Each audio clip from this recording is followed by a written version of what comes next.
Hi guys, it's Friday. What does it mean if it's Friday? If it is a Friday around about this time, 8 p.m. UK time, it means we are all gathered here to pray to. No, we're looking at Islam. It's the gin and tonic show. Without the drink, but without the gins too. So it doesn't really matter. All right, it's the gin and tonic show, and Ramadan is upon us, and that's what we're going to be spending a bit of time on today. Welcome, Rob. How are you doing, my man? Good evening, everybody. Good evening to viewers. Good evening, Stops. A little tired, been working flat out at the computer, but I'm here. So that's a good thing, hopefully. Remember, you are not allowed to have any pity with anybody who has a job who is working, especially not yourself. Because there's so many who can't work, Yes. who can't do so. I feel more sorry for people who are working less than those who have to work harder at the moment. Unless, No, of course, and you're in the medical profession, then you've got a really tough shit job. Yeah. oh, absolutely. No, it's definitely a case of I'm grateful for it. Knackering, but I'm certainly grateful for it, as you say, rather Yeah. than not having it. So yeah. And it's Ramadan, as you mentioned, right? So interesting because just on a quick side note, and then we'll get back to it. I spoke to somebody this morning who is kind of a Muslim fellow that pops on every now and again when I'm on one of the other streams, and I think he smokes a bit of something because he always sounds like he's high, and kind of he was interesting, and so maybe you can I'm answer this drinking again, coffee, Stops. man. How can you do that to me? But I said to him, this Ramadan is not a good idea. Fasting where you don't eat and you don't drink, and then stuffing yourself and getting bloated in the evening when the sun goes down and first thing in the morning again is not ideal. And I said to him, at least if you drank, during the day, because I've done water fast, but then I drink 4 or 5 liters a day for 3 days, and there's a specific purpose to kickstart the metabolism again. And I suggest to him that my contention is that, and you'll know more on this than me, of course. My contention is that Ramadan is not a healthy way to do things, or certainly not the best way to do things. I mean, it could be worse, but it could certainly be better. And again, if you believe that this has been sent down, then you probably want it to be the best thing, unless, of course, this is a punishment for people, in which case, sure, you could make the claim that it's not as good as it could be. But he then ended up saying, he sort of mumbled and rambled a bit and got to the point where we'll say, no, no, no, but Muslims can drink during the day. And when we tried to pin him down, he started talking about his family, his friends. He was all over the show. I mean, I think whatever he was smoking definitely got to his head. And he said it was 1 a.m., so I was assuming he's in the US. But maybe you can just briefly comment on that if you wouldn't mind, certainly about the drinking during the day and his claim that, yeah, Muslims can actually drink. And I was specific to say, hey, we're talking about normal, healthy Muslims, not people who have got some kind of condition or they're young or they're old or any other illness, right? We're talking about normal, healthy Muslims. My understanding is that they are not allowed to eat or drink while the sun is up. Yeah, correct. Okay, while we still wait for Thunder, it's the Gin and Tonic show. But, so this is a live show, okay, where you have different ways of participating. And as far as I know, we're the only English speaking live show on Islam that allows this kind of interaction because you can come here while we're live. You can chat to us via keyboard. In other words, you just comment on something or you question or you criticize or you correct, whatever it may be. Then what you can do is if preferably if you're a Muslim, if you have a point to make, if you want to show us something where we've slipped up, which can happen, okay, we're only human, then you can come and join us on the panel. If you want to make a point, you can always come on the panel and talk to us. What I love doing is telling people, look, if you have a specific item, a specific topic that you want to give us a lecture on, you're always welcome to spend 15, 20 minutes, whatever, and we're going to give you the platform. So it's not a case where this is not an echo chamber. Okay, I'm not only talking to non-believers to confirm my views or to have other people confirm what I think. No, I like being challenged, and I am very open to offering other people a platform here that they can freely talk about whatever topic they want in Islam, and we can then go and inspect this. And that is, I think, the way that we should be working.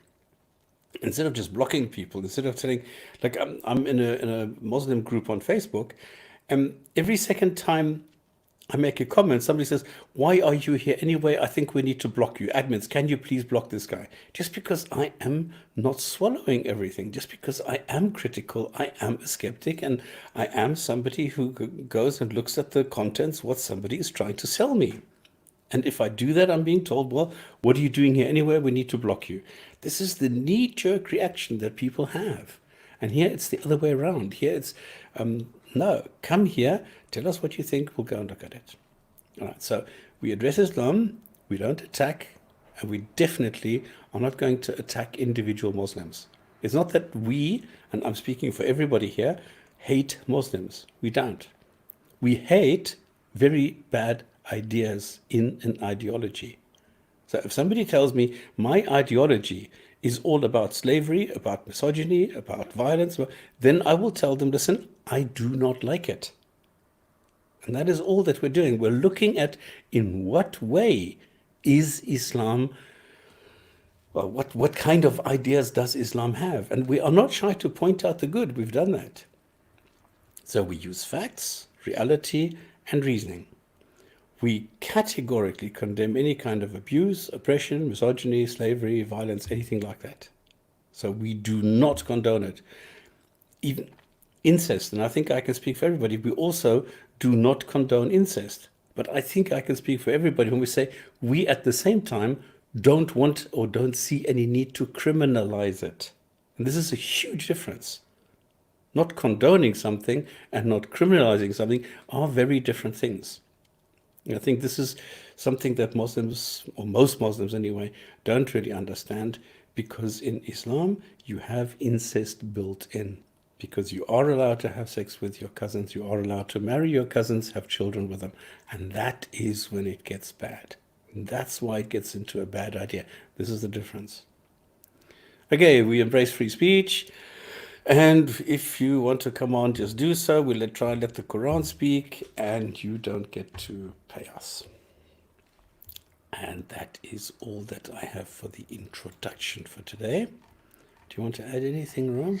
Yeah, just a couple of quick things. One was on what you said there. I sometimes still get the question, why do you focus on Islam, or why do you focus on the negative part? Surely there's good there. And like you quite rightly said, we've done a show on it that where we've talked about the good in there. And the reason that I specifically, I won't speak for you, and you may or may not agree, and you may add something to it, but the reason that I critique Islam is because it's been told to us that this is the best ideology, and that it in fact has nothing that is, quote, bad or inerrant, in error or anything like that. And if somebody's going to come with a massive claim like that, I'm going to critique that. And having read the Quran and spend quite a bit of time with stops and listen to the arguments on both sides, I'm not convinced that their God exists, a God exists, or their God exists, or indeed the Quran comes from them. So the reason that I critique this and point out the errors and the immorality, etc., is precisely because they came with a claim that this is the best thing to do. And I'm going, hang on a moment, let's have a look and see if that's the case. I don't deny, and neither does Stops, and this show proves it, that there are some good things, but it's certainly nowhere near perfect. And worse than that, we have better systems than this by any measurable. Unless your measure is, misogyny and evil, then maybe you're going to be up there as a prize winner for that. But if it's about the well-being of humans and indeed other animals, then you're way down the scale. You're near the bottom of the list. So that's the reason why I critique it. This false supremacy that you get there, and exactly, hi, Reanimator, they want to take over the world. This is the funny thing. The claim in Islam is that Islam is going to prevail, and Islam is the best. And Muslims are better people. Muslims are the best of all people. Muslims are the best of all nations. Muslims are the best of everything and everything. And this is so blatantly wrong. And Reanimator makes little snippets where he takes comments and like use animations by animals. And I've taken a short snippet where I'm reading a sentence in the Quran, and then I've used Audacity to mix the voice to falsify it so that it sounds very squeaky and things like that, which is what I imagine what an ant would sound like. Because I'm reading a sentence from the Quran where an ant is telling its fellow ants to go out of the way because it recognizes Suleiman, and it recognizes his army. So an ant, apparently in the Quran, is able to distinguish individual people, which obviously it can't, but in the Quran it can. And it then goes and tells its fellow ants to go back into the nest so that Suleiman and his troops can't crush them. And Suleiman understands this. So the ant is speaking so loud that a human can hear it and understand it, because apparently an ant in those days could speak loudly and could speak Arabic. And this is how he understood And this. the only way that that could possibly be the case is for a miracle to take place, because the ant can't emit a sound that a human can hear. It doesn't have the ability to generate that naturally. So the only thing they can claim is a miracle. And again, what's the evidence for that, right? Anybody can claim a miracle. So if something is demonstrably not possible in the natural world as we understand it, well, you can always claim something's a miracle. But, if you're going to claim a miracle for everything we don't understand, then, that's short-sighted. And, that isn't really an explanation, doesn't tell us anything. It just says, well, we can't, I believe it. We haven't got good reasons from a naturalistic point of view, but hey, you atheists, you can't deny a miracle can take place. Well, no, I can't deny that a miracle is possible, but is it probable or likely? You provide the evidence, Mr. Muslim. And at that stage, we won't hear very much substantive, if anything. Unfortunately. Okay, I'm trying to share the window with the news and I can't. What happens Why when you does it click on not share allow screen? that? Well, that's what I'm doing, but I can't find it. This is You quite definitely logged in as well, you must have done to start the show, right? strange. So when Well, I I click on can't share share. screen, No, I can't. What I've done is I've taken a browser and put it on the screen for the news. And this is what I wanted to bring up now, and I can't. So what I probably have to do is go to the browser, click on the contents, copy this, then go and open another Chrome tab. If only I knew how to do that. If I take plus here, now take it out, now copy, paste, and go there. There you go. All right, and now I can do this. So what I want to do quickly, I want to show that I did my homework to a certain extent. Thinking clearly, made a comment which has me completely befuddled. And he's going to have to explain this. Because he suggested a name for thunder, who's late again today, which is Ju-I-Sik-Hinduk. Where's Islam? What?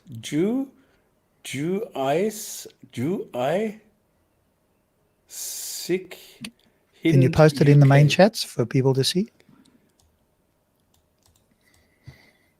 Maybe it makes more sense. And if you're listening, then if you're a Muslim and you're listening, then hit us up in the chat with at the Gin and Tonic Show and let us know if you want to join us. And you could do that. What I think we'll quickly do stops, because I'm not sure who that is that's joining. So let's just do it this way quickly. And good evening. Who is that? Thunder. It's thunderous. It is. Okay. The reason I think that stops that way. Oh, dear. Sorry, stops. The reason I went like this is because obviously I couldn't see the name, but it also prevents people from doing other things. So yeah. No, I was totally aware of that. But when I saw the picture, I thought there's only one person capable of doing that. And I thought, yeah, that's it. This is another main critique, is some of those who believe and want to impose Sharia. And this is the biggest problem in my eyes. Sharia is the worst thing on this planet, okay? And this is why I totally reject it. So, Thunder, welcome. Go take off a star because you're late. And today, how am I going to... Someone's honky ginger great-grandson. SHGGGGGGG. Now I lose a star for being late and for being tardy, but surely I make up 3 stars with my new appearance. Is that your old appearance? No. You really have to ask questions looking at that image, don't you? I mean, this raises the jokes just write themselves.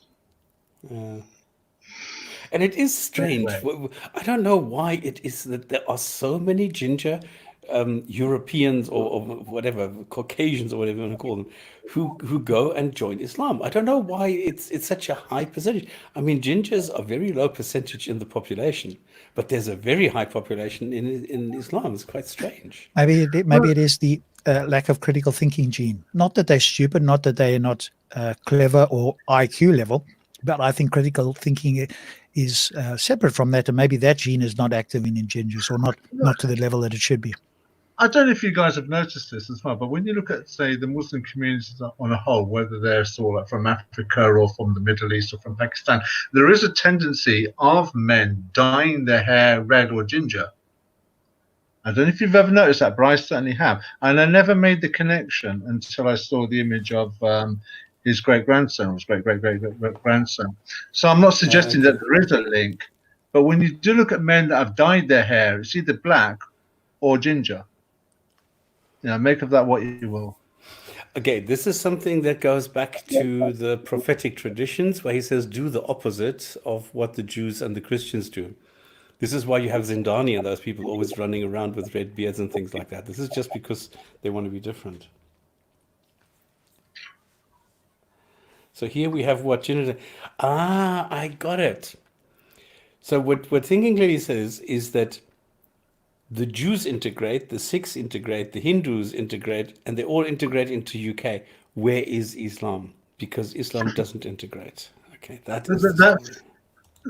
not just unique to England, though, is it? The world over. No, it was about your nickname. Your proposed nickname was Juwai Sikhinduk. So, all right, then I can close. Abdul Muaz, because I'm going through the comments from last week's show. I have to correct you, Stubbs. I'm from Malaysia, and no, we don't allow any sorts of religious gatherings. I know. This is the discrepancy between theory and reality, because in reality, this does happen, and I am no longer there, so I cannot pop down to the local mosque and check. So I have to take what the media outlets are giving me. And they said, well, in Malaysia, a lot of Muslims are just simply ignoring this and are going to prayers anyway. And there was a high percentage, or high, I don't know what you want to call it, incidence of people going for prayer on a given Friday. And this is what the report was on about. Okay, so we're going to news. Let me see if I have been more successful with the Chrome tab. Yes, I have. No, I haven't, because it's black. Okay, so that didn't work. I love it stops.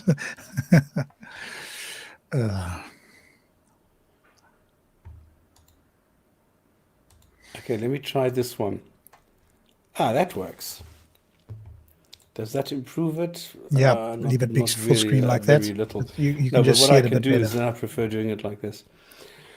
Okay, what I'm going by is Al Jazeera, because at the moment 90% of news in Islam are about Ramadan. Now, yesterday, well, actually today in the morning, 3 o'clock in the morning, Ramadan started.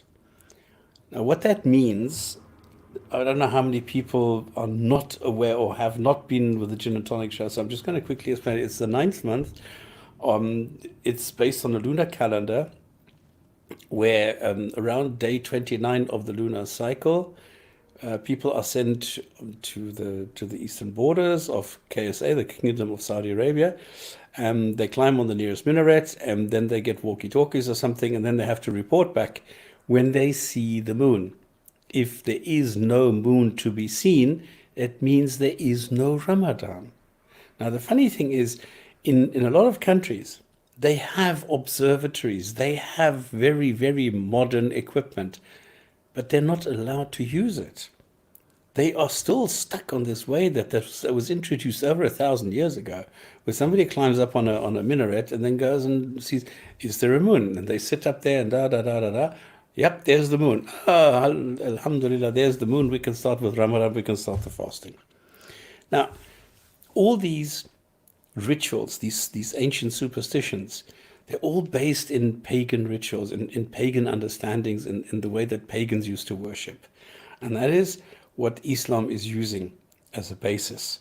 So this whole thing with the fasting, this whole thing with looking at the moon, all this was to appease the pagans. This was to give a counterpoint to the Jews and the Christians. Because remember, initially it was the Jews that they wanted to appease. And then they went back and they said, no, we have to go and get the people from the Arabian Peninsula, where only a small percentage is Jewish and Christian. The vast majority is pagan, so those are the people we need to capture. So out come Uzza, Banat, and so on. So they come out with the old gods, they come out with the pagan rituals, they come out with worshipping some stones in the Kaaba and running 7 times around the Kaaba. Why is it 7 times? Why is it that you need to throw stones at a rock pretending that this is the devil? Why do you have to run backwards and forwards resembling 7 times? Resembling the look for water that apparently was doesn't matter. This goes back to Isaac and Ishmael and things like that. So Islam is built on pagan traditions where they have taken Jewish history and Christian stories and mishmashed everything together into one big cocktail. And this is what we see today. This is what we still see today, that somebody climbs up on a minaret and shouts, there's the moon, there's the moon. Alhamdulillah, we can start fasting. Now, it's not fasting, all right? It's always called fasting. Now, fasting means that you don't eat, all right? But this is not what it is. Fasting in Islam is vastly different, because it means that you're skipping lunch, because you're eating in the evening and the morning, and you are not drinking during the day. Now, the not having sex from sunrise to sundown, whatever, okay, if you're working or something in a country like Saudi Arabia, maybe this is not so bad. The problem comes in, though, if you are living in a country a little bit further towards the poles, because all of a sudden, if it's winter or summer or something, the times, they shift like there's a vast shift, because suddenly you don't have your standard, let's say 12 and 12, in other words, 12 hours day, 12 hours night, or even 14 and 10 or something. Suddenly you have maybe 2 hours of night or none at all. So if you're going to be in Sweden, Norway, Finland, or Canada, or someplace like that, how is a Muslim going to do it? Now you need to be creative. Now you can't go according to what the hadith, what the sunnah tells you. Now you have to go according to what your phone tells you. But people 100 years ago didn't have those, little helpers. They didn't have a smartphone telling them what time they should fast.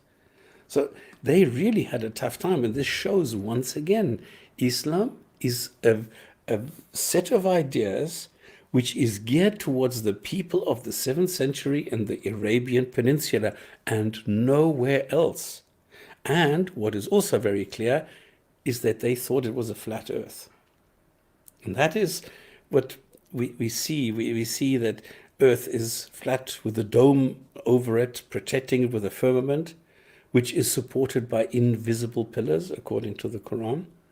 And this is why from on top you have this picture that underneath is water, and they're saying, well, all you need to do is just need to make a hole, and somewhere you will hit water. So earth is based on water, and then the water comes from the sky, so there is water above this firmament, which Allah sends down.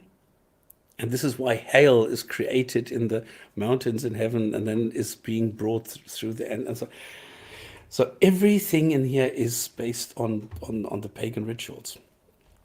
Now, Ramadan, and this is the funny thing. Can you see the mouse here? Well, no, you can see that I highlight the doctor's note here. How can I highlight this? Only this. Here. So it says here, doctor's note, fasting during Ramadan can boost your immunity. Now, that's actually bullshit, but it's also true. Because depending on how you fast, depending on how you do this, the way that the Islamic fasting is done, it doesn't. It's damaging. And this, you see one down, you see exactly the opposite. Ramadan during Quran, Muslim doctors weigh whether it was. And they then say, no, this is dangerous.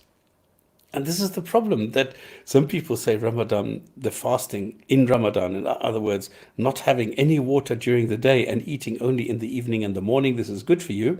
And the majority says absolutely not.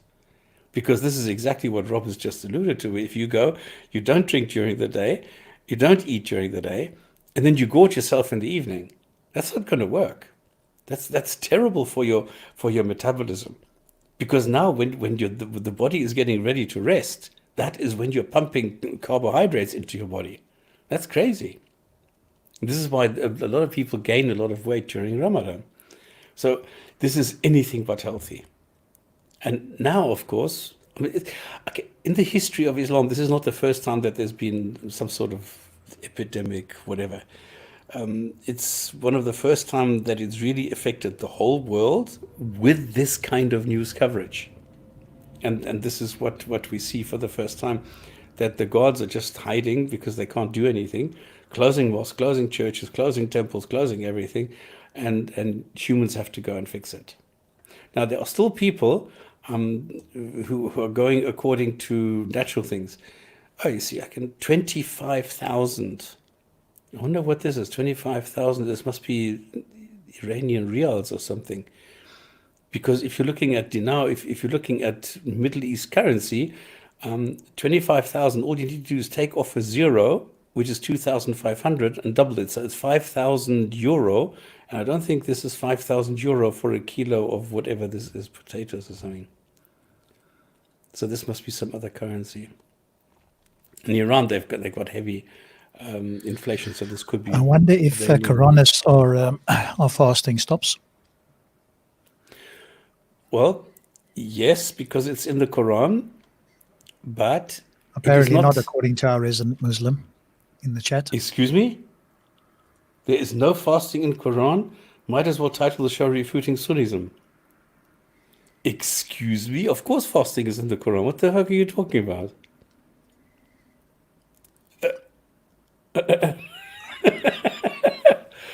Ahmed, you're really shooting yourself in the foot, man. Come on. Do you want to post it, stops, or give me the verse? I'll bring it up. If you remember. I don't know. I can just do it online while we're here.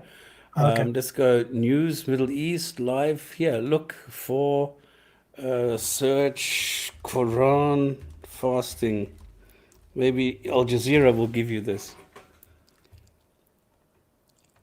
Muhammad Ali as a black Muslim. No, okay, so that does not work. No, so you probably what need I Google, can do is go to startpage.com.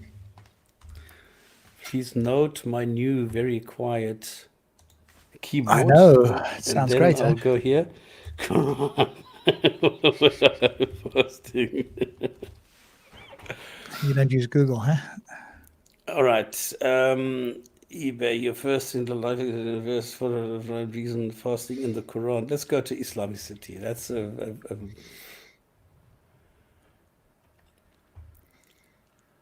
okay. Let's switch this off every year around the round of the fast. Okay. O ye who believe, fasting is prescribed to you as it was prescribed to those before you. Now, what does that tell you? This is Quran chapter 2. Then what verse is it, just so I can bring it up for people? Oh, he doesn't show this. Why doesn't he show this? Okay. He doesn't show the verse. He shows this one. Okay, no, I'll do it like this. No problem.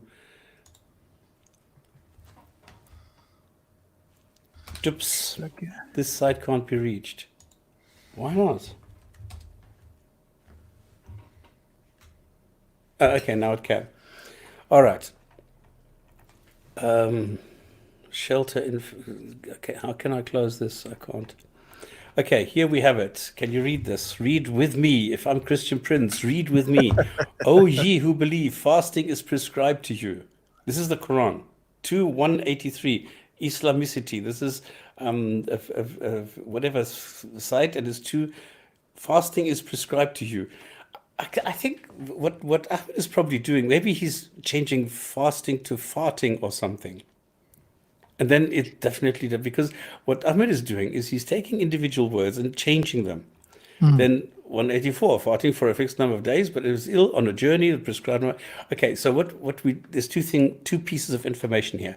Fasting is prescribed to everybody who is normal. So this is the default condition. Anybody who believes in Islam must fast as it was prescribed. Now, how you prescribe this, that's a different story. But I just posted in the main chat as well. That comes straight from the corpus, right? So El Sayamayo, I don't know, my pronunciation is terrible, the fasting, right? So that's the word, the Arabic word, apparently. And then this is for a fixed number of days. And now come exceptions. The exception is if you're ill on a journey, if you're pregnant, if you're then you don't need to do that. And then 285, Ramadan, which was sent as a guide to mankind. Okay, this is why we are fast. And this is now 287, permitted to you on the night of the fast is the approach to your wives. Also in Quran. So what Ahmed is once again doing is absolute, total nonsense. Okay? Thank you, why so religious? And complete the Hajj or Umrah. Okay, this is different.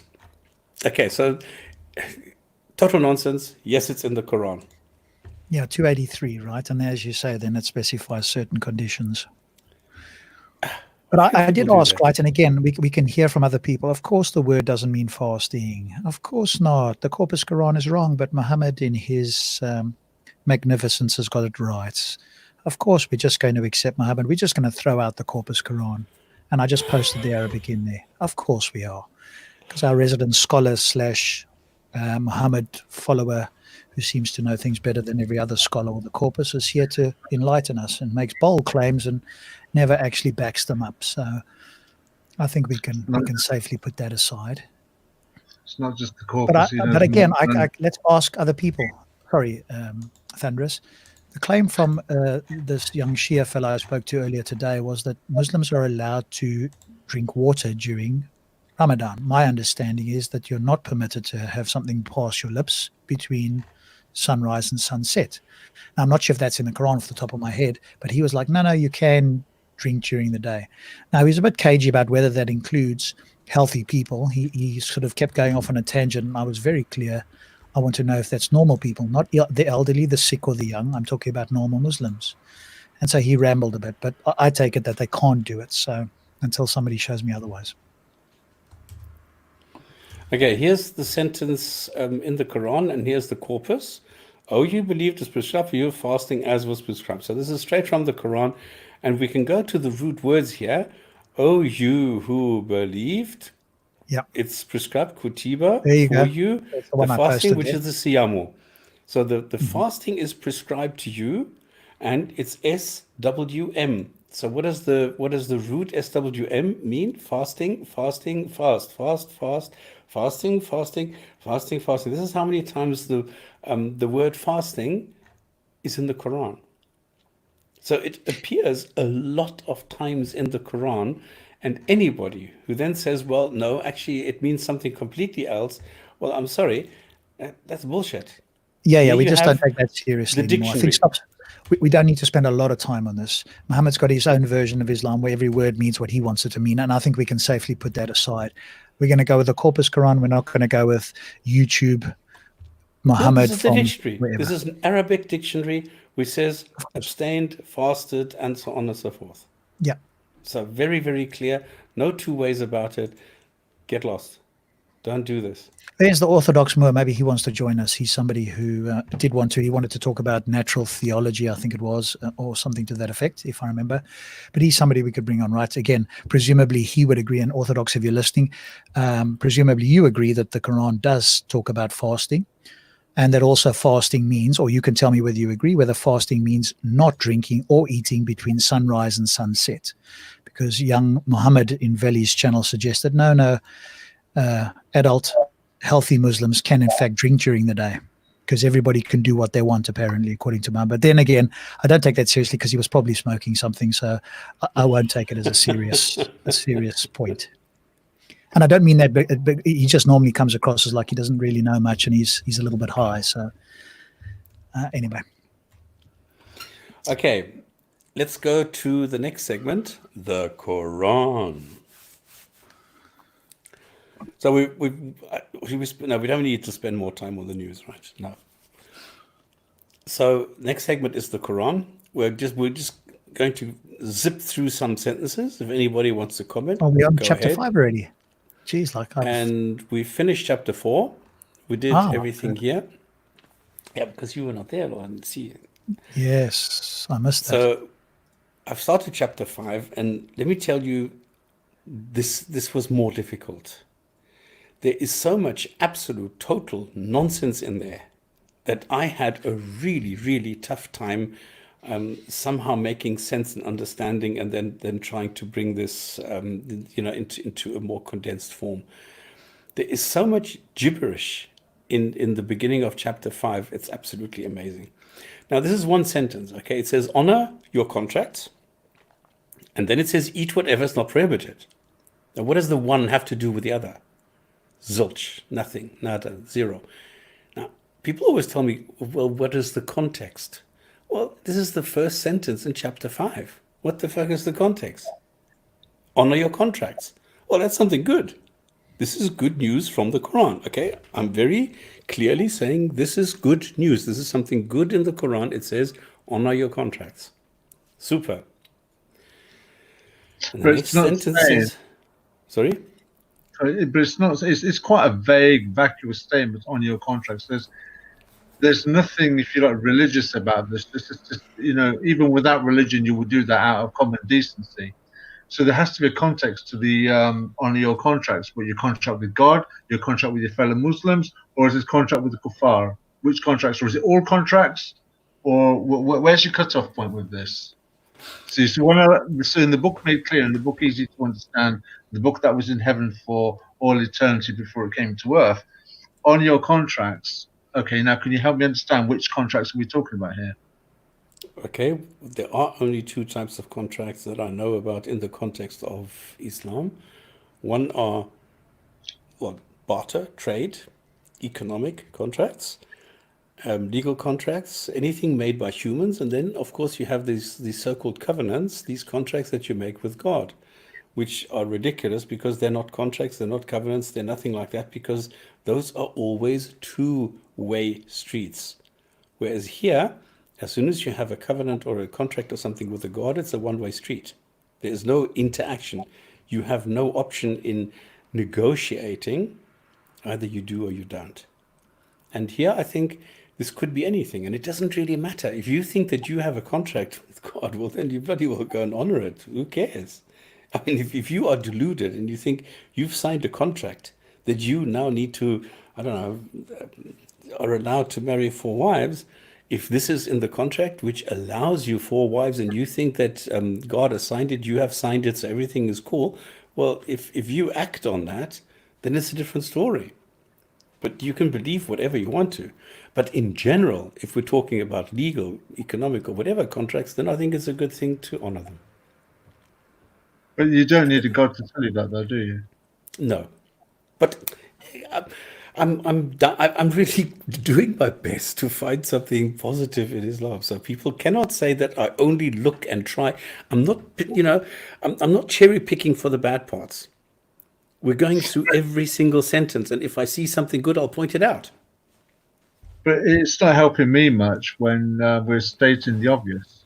I mean, I would like Islam to come along and say something new as somebody who has been brought up as a Muslim, that was partially an atheist for a period of time, that now believes in intelligent design. I want to see or read something here where I think, you know what, that's a really good, genuine, honest statement. And I have done in the past, where there was one ayah saying that a man is like a garment to the wife, and the wife is like a garment to the woman. And I've commended that. That was a really beautiful thing to say. Hence why I remember it now. But with what you're saying here, I find nothing new here. I find no advancements, and I find nothing that's kind of like that I would consider as inspired of God. This just seems like a no-brainer statement, a vacuous statement, because it's not helping me understand, well, what contracts and where and with whom. Yeah, just quickly before you continue there. Okay, go for it. This is the typical thing. We just went through it. It's in the Corpus Quran. Yeah. It says fasting. And if you're going to claim that fasting is not abstaining from eating or drinking from morning till night, well, you can make that claim if you like. a billion Muslims disagree with you, but hey, you could be right and they could all be wrong. I'm fine with that. Just present the evidence. And the thing is that it shows you, like, look, chapter 5, look what it says, food/feast. So in other words, Muslims themselves, and these are scholars, these are Islamic scholars, are not in agreement even with such simple things. They don't even know what the title is of a chapter. So then they are differing amongst themselves, and then they're saying, well, every Muslim needs to be X. No, every Muslim cannot be X because there are so many different explanations, so many different versions, so many different interpretation possibilities that you can basically do what you want. But don't tell me that this is against Islam, because there is no such thing as the Islam. This is the problem. Anyway, this is good. Honor contracts, great. Eat whatever is not prohibited. Well, you know, if again, this is exactly what yeah, it's a truism. This is exactly what Thunderous just pointed out. If I have a poisonous mushroom, I shouldn't eat a poisonous mushroom. If I eat a poisonous fish, I shouldn't eat a poisonous fish. Even the Quran tells you that you could eat anything in the water. No, you can't, because it's poisonous. So you can't do that. Then it says no hunting when on pilgrimage. Well, why not? So where do you get your food from? And then God commands what he wants. How does that make sense? How is honor, eating, hunting, and commands, how can this be in one sentence? There's 4 different things in one sentence. And then God says what he wants is rituals, he wants special months, he wants scapegoats, sacrifices, pilgrims, all these things. But then you may hunt. And then just be good. And this is quite funny. In sentence number 2, this is a contradiction in itself. Fear the merciless Allah. Now, this is quite funny. Did you notice in verse 2 as well? I know it's quite a lengthy verse, but just at the beginning it says, O ye who believe, violate not the sanctity of the symbols of Allah. The symbols. Again, this is paganism, yeah. Yeah, so you have to ask the question: what are these symbols? Because the only symbol that we see now is the crescent-shaped moon. Now, the crescent-shaped moon, even before in the period of Jahiliyyah or in Babylon, the crescent-shaped moon seemed to be grafted on various types of other gods, like the moon god Sin or Allah.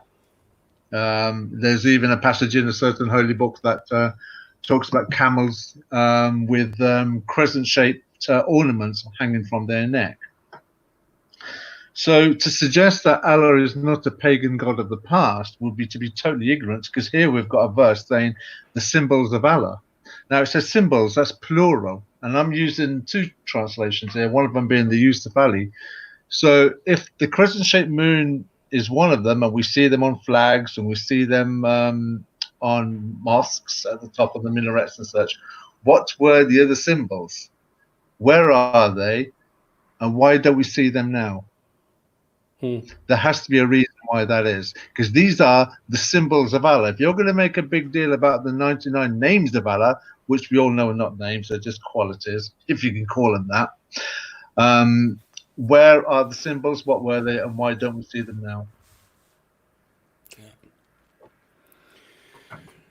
Okay, if anybody wants to bring up the second sentence, the last few words, for me, this is, I don't know, this shows that Islam is like totally ridiculous. We don't need Islam today. And this is exactly what was it Hassan who just said, well, the Quran was revealed. I never understand what that means. The Quran is for people, at a certain time, its era and region. Exactly. The Quran was being revealed. I don't know, revealed for me is bullshit. So the Quran is for specific people at a specific time, at a specific place. That's what I'm always saying, referring to events as they were happening. Exactly. So the Quran today is absolutely useless. We can disregard the Quran completely. We can go and say, okay, we have Islam, or five, and there you go. Bob's your uncle. You don't need to go to all the stuff in the Quran and say, well, we need to keep slavery. We must do this. We need to keep the misogyny and all the wife beating. No, you do not have to. Kick the Quran out and say we're making a new one. That's what people should do. But when there we people have a say challenge. that, Go on, Thunder. Sorry. no, I'm just wondering, just thinking on what Stops are saying. When people say it was written for a time and a place, my response would be to that, well, what was the time period then? When did it need to be? What was so different before the advent of Islam that needed certain practices to come in? And what was the cutoff point when it wasn't needed anymore? So let's just say, for instance, there's a period of 50 years or 100 years or 150 years or even 1,000 years. Why did we need Islam or the practice of Islam from that period or moment in time to this moment in time? What was the point? And how would it be any different if Islam wasn't there to be practiced? The thing is that this is my favorite model, where I say that the Quran was just a recruitment manual. It was there to get soldiers, so it was valid for 500 years. And when who was it? It was I just had the names. Queen and Prince. It's on the tip of my tongue and I can't get it out. Who was the queen who chucked out the Moors out of Spain? What, Bella? We can look it up, I guess. Was it in 1250? I can't believe it. I've got the name here on the tip of my tongue and I can't get it out. My brain is running in a hiccup. Anyway, there was a queen and a prince who chucked out the Moors out of Spain. And that is when Islam went it was into Queen complete- Isabella. Isabella, there you go. Yeah, that's what I thought. Yeah, I just quickly look. Is it Queen Isabella the first? Yes. This is the queen and Prince Ferdinand. There you go. I don't know why my brain had a hiccup suddenly. And normally I'm quite good with names. I'm getting old. Jesus, my brain is like really. They chucked out the Moors, and this is when Islam went into a spin, and this is where then the Turks, the Ottomans, took over, and then it was just this was just a plain I don't know if you want to call it a dynasty. I don't know what you want to call it, but it had nothing to do with Islam anymore. So for those 500 years, Islam was important to get more and more people. And to go and then conquer as many countries as possible. How to maintain slavery when one of the visitors face a cut. Listen, Hassan, you're talking out of your arse, really. I can't understand how somebody, when we've just spent 3 weeks on slavery. Yeah, but to be fair, he hasn't been watching maybe, so. Yeah, but then don't talk out of your arse. Well, that's what the he's heard, theme right? of the month is slavery. We have been talking about slavery. Come here. If you don't know something, then ask, why are you talking about slavery? Did you present something on slavery? Is it true that this and this happens? That is the way to do it. Don't come here and now say something that we have shown for 3 weeks is totally, utterly wrong. But he's welcome to join us. So Hassan, if you're listening and you want to join us, then you're more than welcome to come on and explain your understanding and why you believe it, right? Because anybody can make claims. It's fine. The claim is what we need to get off the ground. But the most important thing we need to understand is, why do you believe that Zakat necessarily leads to freeing of slaves? And even if it does, let's even grant you that, that's not clear enough still. If it was clear that I come in the name of Allah to abolish one human being ever being owned by another one in history again, we would be all saying that is a good moral precept, a universal precept that we should and would follow. We didn't need the Quran necessarily, but if the Quran was the first clear book to say that in those words, we could all agree that's a good thing. And it doesn't do that. Okay, I'm just quickly going to copy this and put this into the chat just to explain to people what I am talking about. Because I said in my text, you can see this, fear the merciless Allah. And this is why. Because it says in the Quran, Allah is strict in punishment, and this is in all the translations. So in other words, there is no room here for mercy.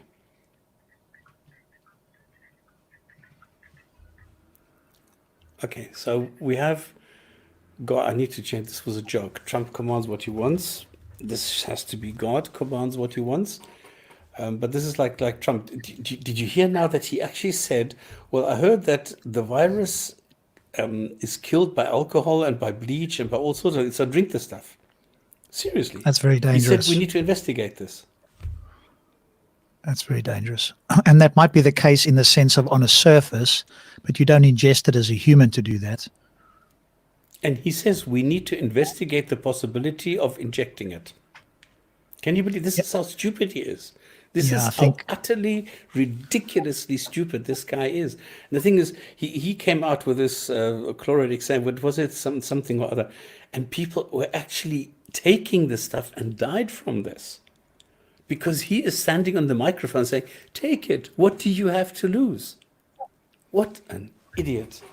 All right, let's... To answer your comments, I would take a bit more nuance. No, there is no nuance. There is nuance. I mean, he's welcome to come on and present the nuance. I'll listen as best I can. But then you just got to be clear about where it is and your reference for it. I think that's because if it's just your opinion, then that isn't sufficient. You need to bring up verses or you need to bring up a source and make it clear that why your interpretation is the best one as opposed to somebody else's. So if you want to come on, we can share screen and you can bring up the nuances. Just make sure you apply some source text to it, and then we can all look at it together. So the offer is open. I want to slap these people. I want to slap him, really. How can he argue that there is some sort of slavery that is okay? It's not. There is no nuance. There should be no way that you can own another human being. End of story. Finished. There's no discussion on this. And if now Islam comes around and says there is a way that you can keep a slave, if it's the Islamic way, it's when you do this and you do that. No, fuck no. There is no slavery that is good slavery. It doesn't matter what you call it. Okay, that's wasting time. Yeah, no, I think what I was referring to with nuance is whatever his nuance is, I'm open to hear it. And if he's going to sort of try and make a nuanced argument for why zakat is the abolishment of slavery, then he's welcome to try that. Yeah, but even zakat is shit. Yeah, well, because look, people are buying cameras and microphones from zakat. What is the point of having zakat? I mean, the concept of zakat, the idea of zakat is that you give part of your fortune for the more needy. Brilliant. It's a great idea. But the way it's implemented is totally wrong. This is the problem. So the idea, the concept is good. The implementation is shit. Well, the greatest example of seeing that one in practice is look at the poverty in Saudi Arabia. Consider the riches of the oil of the land. Yeah. Look at people like Zakir Naik, who's spending millions on a TV channel instead of feeding some people who are more needy than him.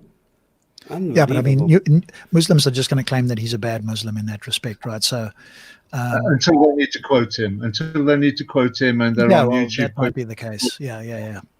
Then we don't need Islam. If they are bad Muslims, so what's the point of having Islam? If you can be good or bad, I can be good or bad without Islam. So what's the point of having Islam? It doesn't matter. Oh dear, we've got our resident troll who's back. Yeah, okay. But what you're saying there, okay. Let's just quickly run through this. I don't want to spend too much time on the Quran because there's so much bullshit going on here. It's unbelievable. So in other words, God commands what he wants, and he says what he wants is these rituals and all this bullshit. Just worship me, worship me. What verse are you on now? Sorry, I'm still on chapter 5 in the beginning. So in sentence 1, God commands what he wants. In sentence 2, he says what he wants. In other words, all this stuff, please tell me I'm the best, I'm the greatest. And sentence number 3, what he doesn't want. So he doesn't want carry on. In other words, like rotten meat and blood and pork and meat that was assigned to other gods. Excuse me, I always thought there are no other gods. But here it specifically says if it's assigned to other gods, as well as strangled, mangled, or damaged animals. Yeah, but in the same sentence, it says, don't eat sacrificed animals or play a game of chance. Today, all non-believers so fear me. Today, I perfected your religion. If you're really hungry, eat what you want. And then it says, eat what is not prohibited. Train hunting animals as Allah has instructed. But it just said there, don't eat strangled, mangled, or damaged animals. That's a contradiction. You don't have an argument, buddy.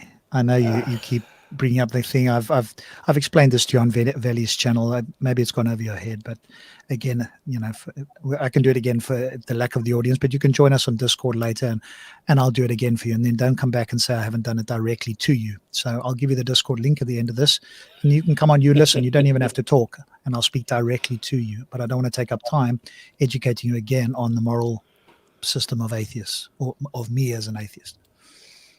So here again, in the Quran, we have total nonsense, we have a contradiction, we have absolute ridiculous, useless commands. Today, all non-believers are non-believers. Really? Today I have perfected... Sorry? Which verse? Is that 3? Because I'm reading Number 3 3 here now. Okay. Number 3. So fear me. Today I have perfected your religion, Islam. If you're really hungry, eat what you want. But I do like the first part of the verse in Sahih International, Yusuf Ali. Forbidden to you for food are dead meat, and then certain other things. And Sahih International, prohibited to you are dead animals, as if you should eat a live animal. Yeah. So if it's prohibited to you as a dead animal, then presumably what is permitted is a live animal. I'm not sure that a live animal is going to stand there while you eat it. But hey, maybe that's too literal. Well, there are people. Come on, I've seen this. I've seen where in I think this was East Africa, where people stand in front of these hills, these termite hills. I mean, they're like 2 meters high, and then one specific day, the drones all come flying out and they grab them and eat them for protein. So yeah, while they're alive, yeah. So that you can do, right? Yeah. Apparently. Number 4, eat what is not prohibited. Well, we've just had that. Train animals as Allah has instructed. Okay, we've just seen that.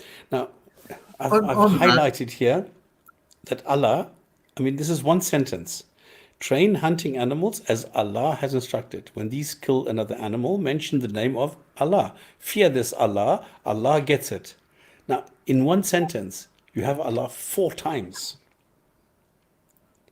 I'd like to know where has Allah directed how to catch animals?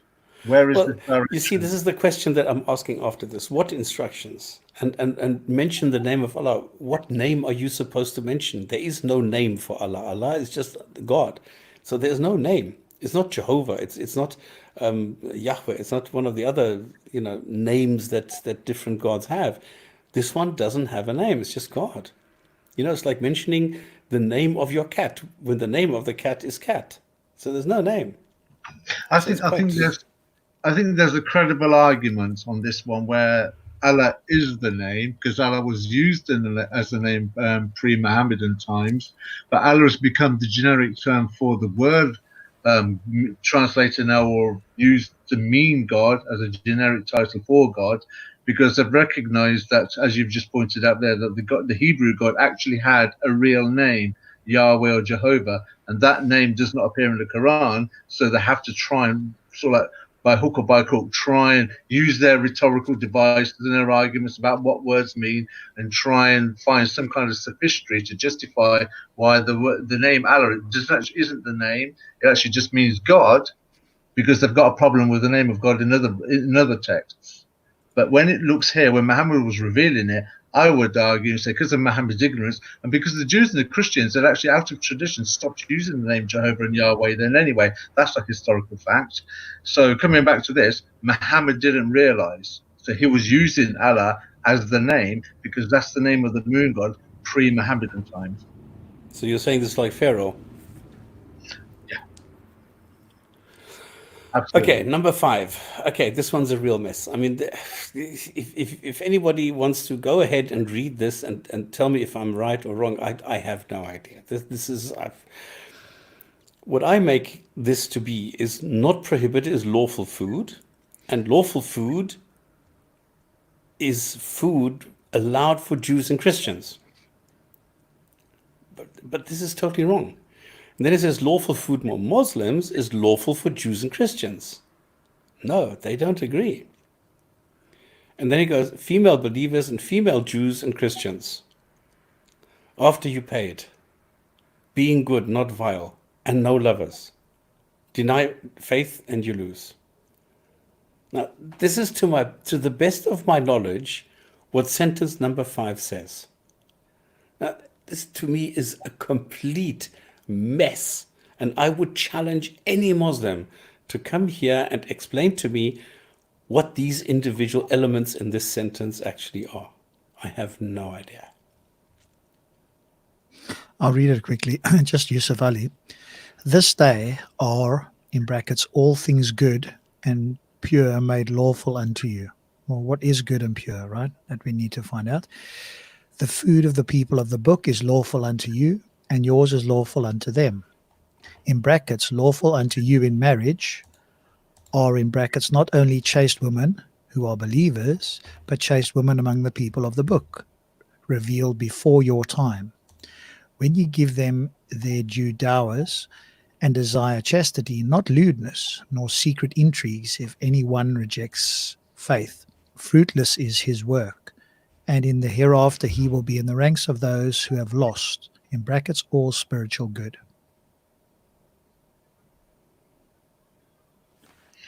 The interesting thing there is, right, the Jew and the Christian can eat the meat or the foods of Islam, and Islam can eat the foods, if you like, of Judaism and Christianity. Muslims can have the women from Judaism and Christianity, but Jews and Christians cannot have Muslim women. Can anyone see a problem there? Yeah, that's a double standard, of course. Of course. Yeah, but the thing is that Christians, I mean, the Jews say that you're not allowed to eat shrimps. Or pig. Muslims are. So where is this? Jews can't eat camels too, but Muslims do eat camels. So there's a lot of things that are definitely wrong. But then... You know what that is? Because Muhammad didn't have details of the Mosaic law. The pork was the most obvious one. Okay, so if I go to Sahih International and I read not unlawful sexual intercourse, what is this talking about? What is taking lovers? Who is taking lovers? What is this addressing? Now, what people, okay, I've read the tafsir, I've read all the explanations, and yes, at the end of the day, you need to link when you have given them, these people, these women, their due compensation. In other words, you have paid them, now they are your wives, and now they are no longer taking lovers. But you don't get this from reading the sentence. You need to insert words, you need to insert entire meaning and context into this before anything in this sentence makes any kind of sense. So if you read the tafsirs, if you read all the explanations, sure, you can get there, but I can do the same thing and get a very different meaning. I think the easiest way to show that this is poorly written, right, is to give this to people who have never read it, that obviously have a level of intelligence that they can at least read and comprehend things to a basic level, and you don't tell them anything. You give them this book and you say, hey, read this, and then tell me, write down what you understand by every verse or set of verses, write down what you understand by this and why. And you test people around the world with this. You don't give them hadith, you don't give them scholars, you don't give them other people's explanations or interpretations, and see if they can make head or tail of this. Yeah, exactly. This one sentence. Just this one sentence. Tell people, okay, what do you understand from this? Come on, this does not make any sense. His work has become worthless, and he in the hereafter will be among the losers. Marty McFly, by the way, I'm not sure who you're referring to, so just put it into the text chat there. I don't see who you're talking about. So this is very, very weird. You know, if you get sentences like this and you think, okay, I can speak English, I can understand this. And I read this so many times and I still don't know what this means. And that's what I'm saying. After you paid, okay, I can really, strain myself and say, well, this is about the female believers after you paid. In other words, you need in Islam, you need to pay for women. So then you can sort of make sense of this. But then where does being good, not vile, and no lovers, where does this belong? Why would you surmise, why would you assume this belongs to these female believers that you are marrying, who are not taking lovers. Where do you get the connection? For me, there is no logical connection. Deny faith and you lose. Lose what? You are amongst the losers. You have to go to heaven and sing hallelujah for eternity. Come on. Okay. Sentence number 6. Wash while you pray. Really. Purify if you're impure and if you've come from the toilet. Okay. Number 1, toilet. 2, touched a woman. 3, or you're ill. Or 4, on your trip. So in other words, coming from the toilet is the same as touching a woman. Being ill is the same as touching a woman. And then you can use clean dirt. Okay, so the concept of wudu, in other words, your purification, and again, this shows this has nothing to do with washing. This has nothing to do with cleaning yourself the way that people are trying to say. You see, we Muslims, we introduced the concept of washing our hands. No, you did not. This is just a ritual for purification, and you can use clean dirt to do that. So this is not about washing. This is not about What's clean soap. dirt? What is clean dirt? Well, I don't know. But this notice is at it, the, isn't it? notice at Whatever the end of dirt this. is, I mean, Go ahead. sorry. No, I was just going to say, it's just along with what Stops is saying, that you're looking at a parallel here where women are reduced to being the same as dirt, or even actually woman is less than dirt if dirt can purify you after you've touched a woman. So where does that put a woman in the equation? Yeah. And for any Muslim that's listening out there, turning around and saying, well, no, we that is not what it means. Well, actually it does, because there are 3 things that can annul a man's prayer: a dog, a donkey, and a woman walking in front of him. So that equates a woman to be equal to the dog and the donkey. Yeah. So there's a pattern here that we have to keep falling back on. 2 witnesses of a woman equals 1 of a man. So I know we touched on this last month, but sometimes we have to remind the Muslims that are listening and the audience the context of what these things mean and where women stand. And here's another example of dirt is actually worth more than a woman, because a man touching a woman dirtifies and nullifies him, whereas dirt purifies him. And Marty, we would love to have Farid here, but he's too much of a coward. So I'm not sure he knows about it anyway, but I'm not sure he would come on. no, But I've just to the invited end him. of, oh, you have, okay. Just the end of that sentence as well is curious, right? So Surah 5 verse 6, Allah does not intend to make difficulty for you, but he intends for you to purify and to complete his favor upon you that you may be grateful. Or Yusuf Ali, Allah doth not wish to place you in difficulty, but to make you clean. But I thought part of the whole thing was a test, right? So, and a test would put you into difficulty. Yeah. So is this not part of the test then? This is also a contradiction. And Rob, by the way, we just got a comment from Facebook from AJ. It's good to see the social happening. Thank you, AJ, for watching it on Facebook. As far as I'm aware, you are the first person so far who is commenting via Facebook. Thank you very much. So it's only Welcome Facebook to and the show. YouTube. And we can post for you the YouTube link. It's not a problem. We give you the link to it as well. So because there's more people on there, AJ, than is on Facebook. We're quite happy to have people there. And this particular software platform allows us to stream to both simultaneously. Oh, I didn't send that to Facebook. Let me send that to Facebook. That was my mistake. Oh, I've got it sent to all. So Yeah, that would be all right. better. Sentence Yeah. number 7, and this is crazy.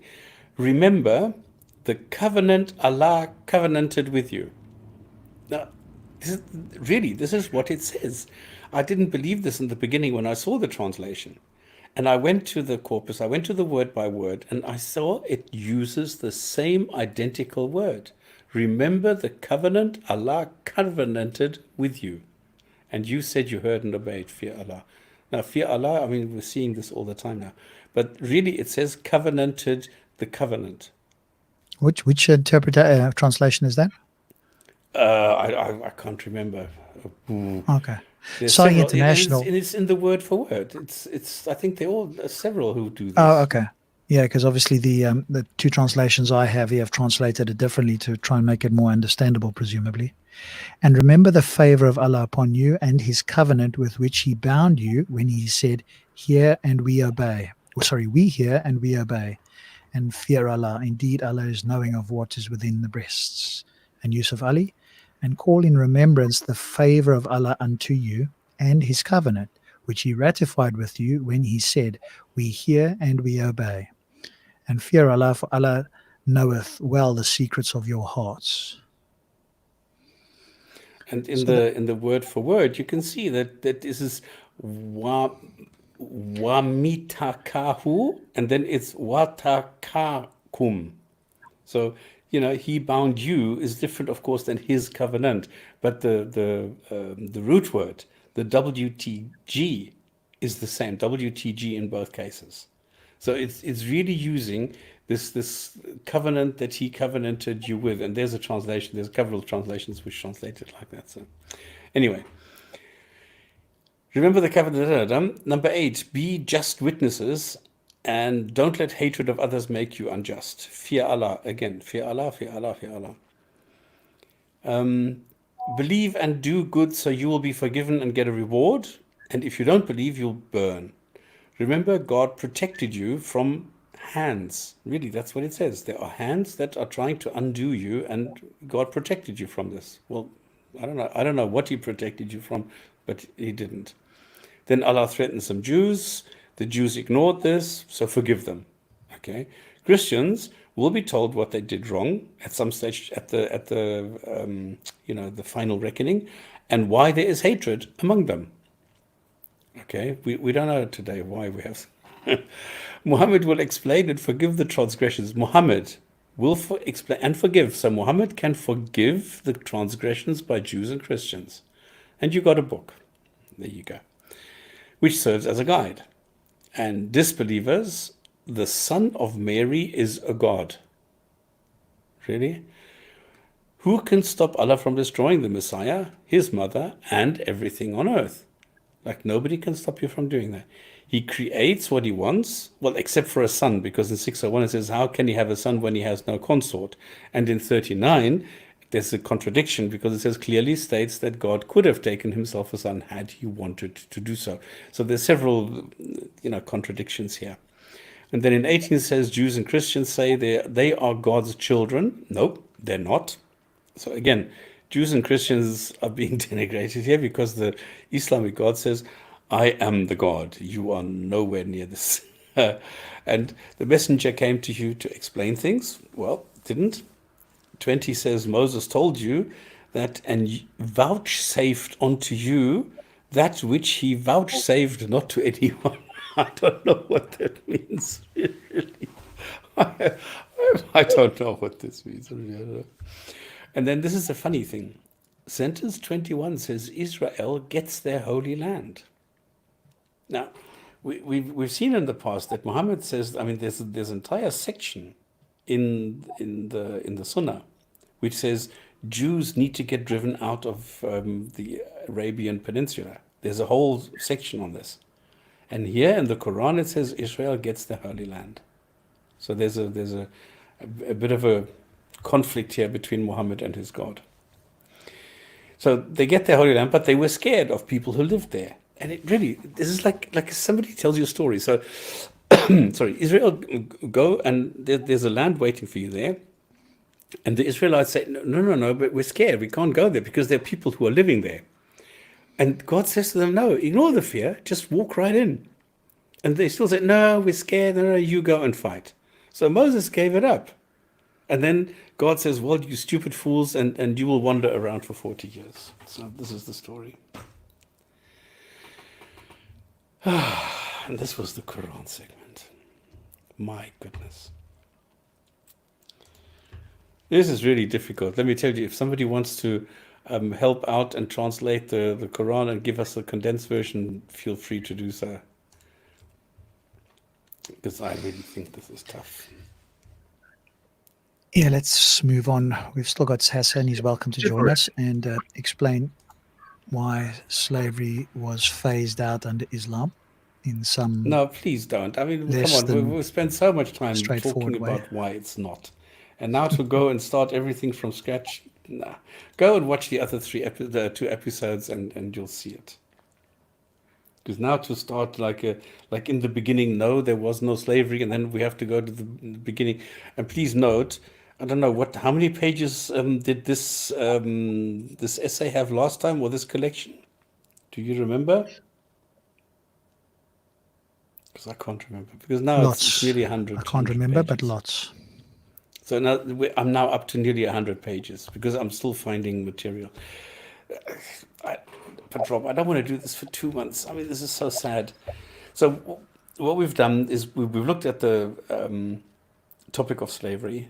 We've looked at where it comes from. We've looked at the words that are being used there, whether it's abd for slave or it's the mamalakat aymanukum, the what the right hands possesses and things like that.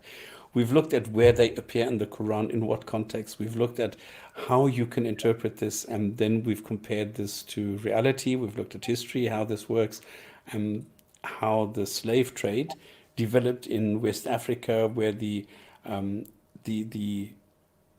conversion of people in West Africa actually interfered with the slave trade, in the cross-Atlantic slave trade, because people were more working for the Muslims to get the slaves into the Middle East than across the Atlantic. And then we checked the different forms of slavery. We defined what there is, what kind of points they have to fulfill, and how the Sunnah, when it says, well, you need to dress and feed and clothe and so on your slaves, this is just the maintenance of an investment that you made, because they are treated like a toaster. So the same way as you clean a toaster and you maintain it, the same way a slave is maintained. So we went out, last time we ended with the slave merchants, where the promotion of enslavement in an atmosphere already politicized in terms of belief and unbelief, the justification, and so on and so forth. And that's where we start. Now, one thing, Marty, thank you very much. I did the same thing on Farid's channel. I've been several times, I've egged him on. I've said, listen, why are you such a coward? Why don't you come on? But he doesn't, he's too afraid. And I've used different names because he keeps on blocking the one. If you do this, then he blocks you. So I've tried different ones. So he gets the comments and deletes them, and he's definitely scared, so he doesn't. But if you can get him here, absolutely. I mean, I love talking to Islamic apologists to get their point, to understand how they are working, and to show other Muslims how easy it is to refute them, because Islam really is the easiest thing to refute, because the claims are so totally primitive. And this is why it's... my Islam doesn't have a ton of issues. Your Islam has a ton of issues. So your Islam, it doesn't matter, as long as you've got the word Islam there. There are some central tenets which you cannot get around. You cannot have an Islam where men and women have equal human rights. You can't have that. You cannot suddenly say, yes, men and women under all circumstances will inherit the same thing. You cannot have that. It's impossible. No matter how much you try and modify words or reinterpret, retranslate, you cannot go around those things, because 2/3 and 1/3 is 1. You cannot retranslate that. This is the beauty. Yeah, my truth, exactly. My Islam is my truth, and one of my pet peeves. What I want. Yeah. I've got my truth and you've got yours. What you mean is You can you've have got your your truth, subjective but you can't opinion. have your facts. That's the difference. Yeah, Okay. your opinion, yeah. That is one thing that I want to point out today, which I think is very, very important, because I have been attacked on this. That, yeah, you're now going after the low-hanging fruit because slavery is such a, and so. No. What I want to do is look, we talked about how Islam did not simply take the Roman attitude towards slaves, but it regulated slavery, making improvements for some slaves. Okay, so it's not just that I'm saying everything that Islam did and in connection with slavery is negative. No, there were some positive things that it regulated slavery. So just as Islam is highly misogynistic, there were some improvements for women. I acknowledge this, and I've always said this. We have been on this show so many times, and we've all agreed on this. And the same goes for slavery, where we have a multi-layered and complex situation. We can't simply label a dichotomy versus free versus unfree. It is true, but still more nuanced at the same time, because slaves had the opportunity to free themselves, or even to climb up a social and economic ladder. Children were not automatically slaves the way that it was in the Roman Empire. And there was a whole host of rules drawn up in the Sharia, which didn't exist before. The problem, however, is that some sentences in the Quran and the Sunnah, as we've seen, point to the traditional and primitive Roman concept of slavery. So it wasn't abolished. So many Muslims exploited their property, and on the other hand, some were able, given the more lenient legislative, to integrate their slaves into society. So this makes it impossible to have a me Tarzan, you Jane view, and enables apologists to exploit these rare examples of leniency and ignore the harsh reality of the majority of cases. So we need to get ourselves educated on the specifics, which in itself is tough, given the huge taboo. There's another thing that we're facing here, a huge taboo of Islamic slavery in today's society, where Muslims just want this hidden under some magic flying carpet and hope it goes away without anyone noticing. So this is multi-layered, highly nuanced, with different facets, different bits and pieces everywhere. And this is also one of the reasons that, unlike slaves in the Americas, slaves in the Islamic world did not increase naturally. So today we have the descendants of slaves in the Americas, which is hardly the case in the Middle East. Other reasons were the high death rate of abused slaves, the concept of manumission and liberation, while the castration of male domestic workers did actually not play such a big role, since the numbers were relatively low. People love bringing this up, but I found that this is actually negligible. But all this does not serve to distract from the fact that slaves were captured, bought, traded, inherited, and exchanged like any commodity at the time this was executed. A very different source of slaves was a novel war strategy employed by the Arabs. Now, we've also pointed this out in different shows, because like warlords, like the 12th century Genghis Khan, he simply destroyed. Arabs conquered, yes, but they gave the inhabitants of the conquered region a chance to join the army and partake in the booty and return after a few years of service if they survived. And these were military slaves. This was a novel thing, demonstrating that slavery in the Islamic world is pretty complex, and not just simply grabbing girls and raping them, although that was the most common way slavery was practiced. And this can be found in the examples already seen in the Quran, which leads us into the next segment, sexual violence. All right, so it was important for me to point this out, that naughty. No. There are different things that you need to go and take into consideration. This is something that I'm not shy to point out. So, yeah. So sexual violence in wartime is epidemic, and it still is today. And Muslim troops are by no ways unique in violating. Rape has been used systematically as a weapon of war in Bosnia, Rwanda, Colombia. Okay, now this is going into a bit of this. I don't need to go into this. We all know that. Now, let's go back to the Quran. The Quran is clear that women that are found in the desert, if they are not accompanied, may be raped. That's it. That's the way the Quran says it. The entire setup of male and female relationships is that women are passive sex recipients of Muslim men. Muhammad stated that wives are the property of men and they are to be plowed as a farmer plowed their fields. Okay, so this is what the Quran says and what Muhammad does. So in chapter 23, again, we've been through those. So these are just examples that I'm restating. Again, state that a man may have sex with sex slaves. They are told to guard their farj, which is their aura, their vagina and boobs, from those whom they right, except from those. So the men are not supposed to run around naked, and they are supposed to guard their farj, their primary genitalia, except from those whom their right hands possess. Now, right hands possess, we've seen, is just another expression. This is the way that it's expressed, the word for slavery. And we did this last time where I said, if I go for a ride, I'm actually talking about driving in a car. But everybody understands if I say I'm going to go for a ride, what I am talking about. And the same thing is the case here. Right hands possess is the expression of the time for slave. And the word farj means gap, so it's somewhat of a crude way of describing a vagina, and is also used to describe a man's sexual organs. Okay. So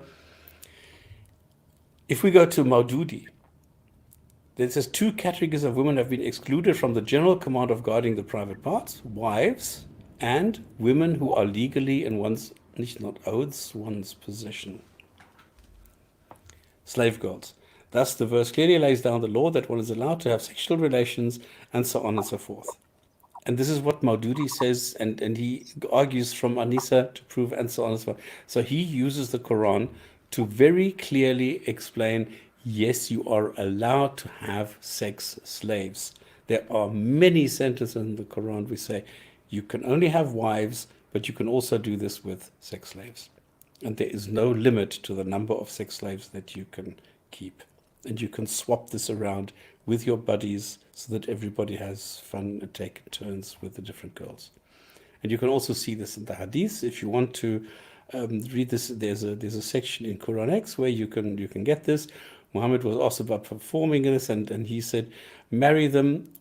Look, this is my point. Muhammad didn't say marry them. He didn't say don't have sex with them. He said there is no point in pulling it out because the baby is predestined or it isn't. So again, Hadith 23, Muhammad did, however, make it illegal to let other people have sex with your slaves for financial gain. So again, we see it is being regulated. So the Quran decrees it, and then it is being enacted by Muhammad in the practical world. So this is the way that it was used. And this is very clear. And there's a whole collection of hadiths about sex with captives. The question that I ask Muslims looking at chapter 4, sentence 24, which allows a person to have a sex slave even if they are married. Dear Muslims, do you rape female captives who are married? And dear Muslims, do you condone slavery and rape of a married woman? And this is the thing. As soon as you ask a Muslim these questions, I've never asked anybody from IS, but if you ask any apologist, they will scurry away. They will say, no, this is not what it says. Instead of just saying, look, I condemn this.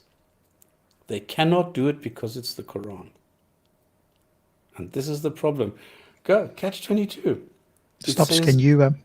marry. I was just going to say, can you educate him on whether it agreed that it doesn't say rape, but putting a couple of things together, it's very easy to infer that slaves are, or indeed not just slaves, they're not asked whether they would like something to happen, which is commonly understood as rape. It's very easy. Catch 22. If I ask you a very straight question, will you condemn the non-consensual sex between a Muslim man and a non-Muslim woman who is married to another man? That's the only question I need to ask. And then all I need to see is the dust behind your feet as you run away. Because you are not going to address this. You are not going to answer this because you cannot do anything with this except go and say, well, that's not what it says in the Quran. And then you come up with some nonsense bullshit that doesn't really address it. And this is the problem. You are not honest. You are not able to say, yes, I condemn slavery in any form. Yes, I condemn any man who has any sexual relationship with a 9-year-old girl. You cannot do that. And this is the problem. And this is what I find, this is the sad story with Muslim apologists. And would you rape female captives who are married if it was allowed?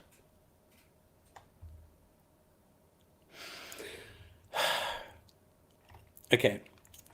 So if you go to this 424, prohibited are women married except those whom your right hands possess. So what I read here is, for a Muslim man, married Muslim women are taboo. Married non-Muslim female slaves are not taboo. Now, if you read this, what do you read here? Can it be lawful to rape a married woman? Now, rape means forced, non-consensual sex. Does it say, this is what I just said up here, did Muhammad say, go to the woman and ask them, pretty please, I know I just killed your husband, I know I just killed your brother, I know I just killed your father, but please, can I have sex with you? And do you think that that woman is going to say, oh, what a pleasure. I know that you killed my brother. I know that you killed my husband. You killed my father, but now all I want is for you to have sex with me. Does that make sense? I don't think so. And here again, going through these sentences from 22 to 425, we've already done this a couple of times. And this is just the prose version. Let's not go through this. Anyway, the conclusion is this is rape, okay? Plain and simple. No consent required. It is lawful, so go and take what is lawfully yours. And again, rape is sexual interaction without consent. That is what I call rape. If you have a different definition or something, go ahead. But this is what I call rape, is any sexual interaction without consent. And then apologists say, well, Allah recognized that, and this was this week. A comment I received from an apologist. Allah recognized some men has high sex drives. And when they are surrounded by slaves, purchased, owned, captured, etc., it is very difficult to resist their natural instinct sex drives. This is why 424 provided the exception. So you get Muslim apologists who will say, yes, it's okay. So some horny men, it's okay for them. Yeah. Yeah, well, obviously, that's just a delusional fellow, clearly. This is why I'm saying this is shameful. This is horrendous. This is shocking. And it's detestable. And in my eyes, it's yet another reason why Islam does not belong in the 21st century, because people cannot distance themselves from this. And it's hypocritical, to say the least. It's immoral, disgraceful. It's despicable and atrocious for a book which claims it sets the moral standards for all human beings on the entire planet, yesterday, today, and tomorrow, to propagate both keeping slaves and having sex with them, and to top it off, even if they're married. So let's quickly run through this. The number one thing I want to point out here, it does not prohibit slavery. That's the number one thing. It does not prohibit slavery. And now I go and I explain all this. I look at all the words. I look at all the sentences. Why this does not. And I go to different scholars and blah, blah, blah. And it doesn't matter whether you say mummies have the paradise under their feet. It doesn't matter. And it doesn't, even if it says give them from what he eats and wears, or fear Allah concerning your slaves. This is not the point. The point is it does not prohibit slavery. And here I go, Maduri goes off and says something that he performs a detailed analysis of what women qualify as sex partners if they follow the Quran. He does not address women and tell them who is even allowed to knock at their door, but addresses only the men. And even modern scholars, such as Taqi Usmani, agree that that is what it says in the Quran, and investigates whether it might have been abrogated, only to find, nope, it's still valid today. So this is what happens. So thinking number two, slavery and rape of slaves is not prohibited. So thinking number one was slavery is not prohibited. My thinking number two is slavery and the rape is not prohibited. And I do the same thing. Then thinking number three is Muslims can have slaves, which is number one, can have sex with their slaves, which is number two, and whenever and whatever, and even if these women are still married. And what about the more benevolent hadiths? Will they contradict stuff? It's, I think, different forms of sex and blah, blah, blah. Number four is you can have all this and this. The way that it is enacted or implemented is here. So you have, these are the various hadiths. I'm showing here, this is not just 1 or 2 or 3 or 4. This is a dozen hadiths, which all tell you that Muhammad said, go and enjoy raping female captives. Muslim, Arab, whatever, it doesn't matter. As long as they're female captives, go and enjoy raping them. Don't pull out. Enjoy your orgasm while you are raping them. And this is why a lot of Muslims say, no, this is not nice. So, dear Muslims, I need to ask, are you better than your God? Are you better than Muhammad? I think this is it. And then here's some sources for that. Okay. These are some of the sentences. And now we still have time for a couple of things. Slavery and no, what I want to do is I want to go into where these slaves come from. How slavery is wrong in atheism. Listen, are you a total idiot? Are you a moron? What is wrong with you? An atheist is somebody who does not have a belief in God. That's it. Now, as a human being who is not indoctrinated with the Islam virus, I think that, I mean, I've been very clear that slavery is turned. No, there is no slavery. What an arsehole, really. Okay,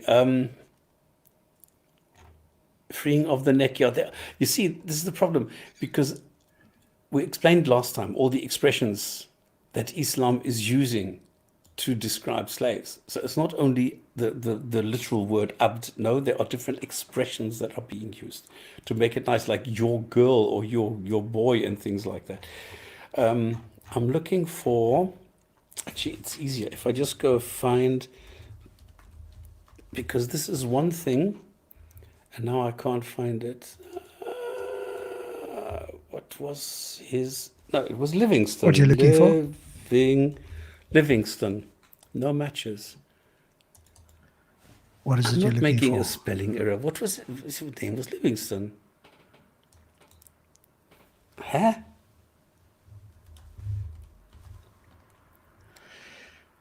Yeah, like I say, we invite everybody to come and join us in the Discord server after the show at 10 o'clock. We'll finish more or less, and you can come and join us on Discord. It's a private server, a private chat where people are welcome. It's not broadcast, so you don't have to worry about feeling shy or foolish. You can even just come and listen if you don't want to speak.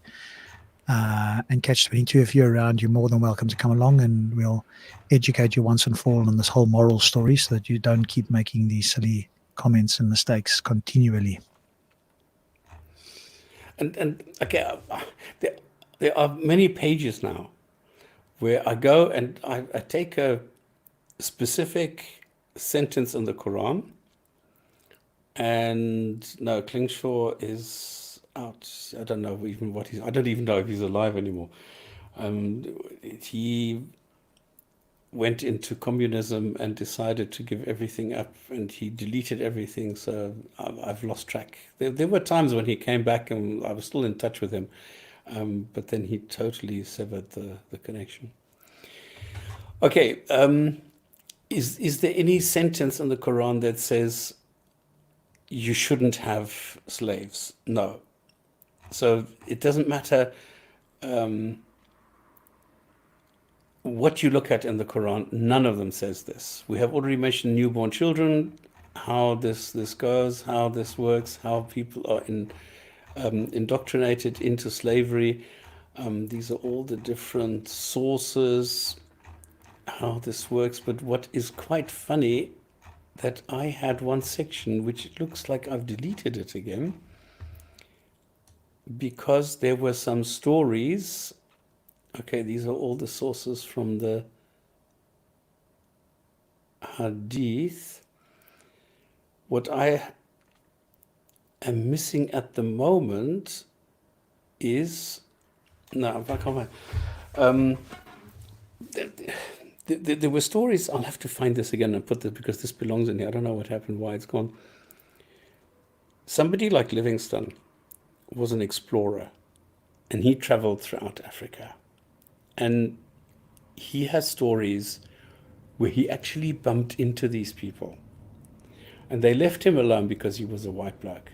And he saw how a woman had hurt her leg, couldn't walk so quickly anymore. So they just left her behind somewhere in the desert. They just left her to die. He found another woman who was tied to a tree so that she couldn't go back and tell the people where they went, so that there could be no revenge or something. And he found a woman tied to a tree and just left to die. He found men who were castrated and they bled to death. They just left them there.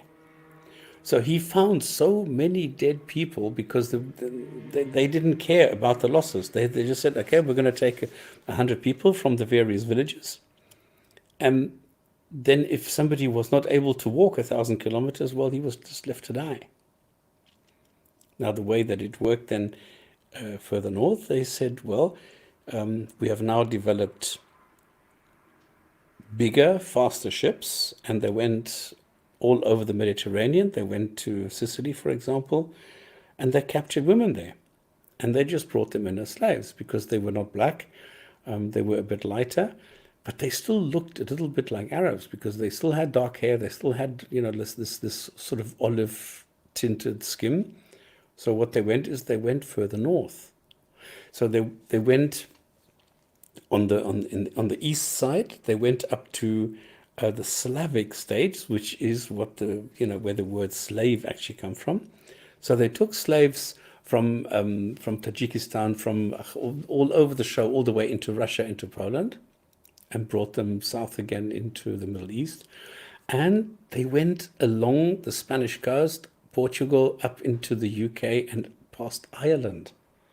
And there's a sentence, and this is something that Christopher Hitchens came up, and I mean, this guy, he had so much, background knowledge. How he knew about this, I do not know. But he actually knew of the story because this is one of the very, very few documented instances where the Muslim slave traders got into, ships, went north, and then they went, when they had a coastal village, they landed, destroyed the village, killed the men, and took the women and children. And one such instance is actually documented because there was a neighboring village that they didn't see. And they came and they saw that there were people there, and they chased them away. And this is why it's documented. And this city is Baltimore in Ireland. And this story has multiple attestations. In other words, this is a historic event where people went into this village and completely destroyed it and did exactly that. Killed everybody whom they didn't want, took all the women, put them on the boats. Because they were white-skinned, sometimes with red hair even, and they brought them back because they got more money for these people. And then on the way, they came across a ferry that was going between England and Ireland. And they went and boarded that and destroyed the ship and everything, and took only the people. Some they ransomed. In other words, if there was a guy who was obviously rich or something, they found out who he was and said, okay, we want this X amount of money. And then they would release him. And what was quite strange is that there were some Americans who were involved. And the UK then asked the newly formed US-American Navy and the government and said, please, can you help us? Because the Barbary states that it's too much for us. So what happened is the first war that the new country of the United States of America, when it was still only 13 colonies, they came and the first war that they had was against the pirates in North Africa, the Muslims. And this led to the Treaty of Tripoli, where it was clearly stated, listen, okay, you give in, but we have no quarrel with Islam as such, because our country, the USA, is not founded on Christian values or as a Christian state. So we are not here as Christians fighting Muslims. And this is this, is it decree? Is it agreement? I can't, something of Tripoli, the covenant or something of Tripoli. And this is a very famous document, which is being used even today to show that the USA has never been founded on Christianity or Christian values. And this was to show the people that they were not fighting Islam as such, they were just fighting the people. And this was quite amazing at this time. So this is something that you cannot get out of, and it doesn't help you to say, well, these were bad people. This had nothing to do with Islam.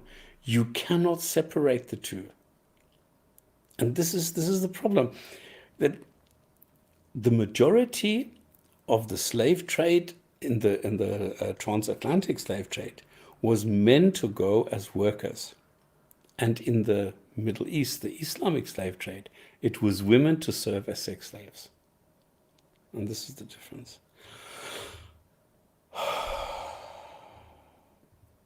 Questions? Well, what can one say about that, right? It's and the more you hear about it, more you hear of the accounts, right, separate outside of the Quran. Now, again, I can see Muslims just saying, well, these were just bad Muslims. They weren't following the Quran, right? This will be the typical response you'll probably hear on these topics. Yeah, some people would, like maybe Hassan would say, yeah, these were terrible Muslims going to pirate and kidnap these women and make them into slaves. But that's not what I believe. That's not what the Quran says. So these were just bad Muslims. That's the get out of jail when you point to other Muslims. So I think, Stops, as you've pointed out throughout this month, pointing to the texts is the way that they can't escape from that, other than to redefine what words mean and then pat themselves on the back. But as soon as you point out people doing things, they just reject it as in bad Muslims, right? Yeah. Well, this goes back yet again, time and again. We repeat it on the show.